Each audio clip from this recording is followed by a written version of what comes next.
एक शांत और खुशहाल गांव में, जहां चारों ओर फूलों के बाग थे और मीठी हवा चलती थी, तीन दोस्त रहते थे। एक आलसी बिल्ली थी, किटी बिल्ली, जिसे हमेशा खाना और सोना पसंद था। एक होशियार गिलहरी थी, चिंकी गिलहरी, जो बहुत फुर्तीली थी। और एक मिलनसार बकरी थी, गुड्डी बकरी, जो सबको पसंद थी। गांव में हर साल एक बड़ी दावत होती थी, जहां सभी लोग और जानवर अपने अपने घर से स्वादिष्ट पकवान लाते थे। लेकिन इस साल दावत के लिए मुख्य पकवान बनाने वाली बुढ़िया बीमार पड़ गई थी। कोई नहीं जानता था कि दावत का सबसे खास पकवान कैसे बनाया जाए। गांव वाले परेशान थे, क्योंकि बिना उस खास पकवान के दावत अधूरी लगती थी। किटी बिल्ली को यह खबर सुनकर बहुत दुख हुआ, क्योंकि उसे दावत में खाना बहुत पसंद था। चिंकी गिलहरी भी परेशान थी, क्योंकि उसे दावत में पेड़ों पर चढ़कर उछलना कूदना अच्छा लगता था। गुड्डी बकरी सबको इकट्ठा कर रही थी, पर कोई उपाय नहीं मिल रहा था।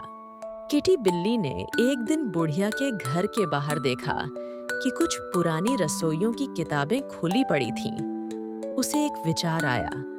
उसने चिंकी गिलहरी से कहा, चिंकी गिलहरी, तुम इतनी होशियार हो, क्या तुम उन किताबों को देखकर खास पकवान की विधि पढ़ सकती हो?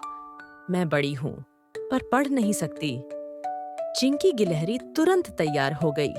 चिंकी गिलहरी ने अपनी छोटी आंखों से किताबों को ध्यान से पढ़ा। उसे पता चला कि उस पकवान में कुछ खास जड़ी बूटियां और मीठे फल पड़ते हैं, जो गांव के बाहर एक दूर की पहाड़ी पर मिलते थे।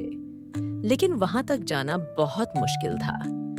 तभी गुड्डी बकरी अपनी मिलनसार चाल से उनके पास आई। उसने देखा कि वे परेशान हैं। गुड्डी बकरी बोली, मैं तुम्हारी मदद कर सकती हूँ। मैं धीरे चलती हूँ, पर मैं पहाड़ी पर उगने वाली हर घास और पौधे को पहचानती हूँ। तीनों ने मिलकर योजना बनाई। चिंकी गिलहरी ने किताब में लिखी विधि को जोर जोर से पढ़ा। किटी बिल्ली ने अपनी भूख का उपयोग करके बुढ़िया की रसोई में बचे खुचे सामानों की पहचान की।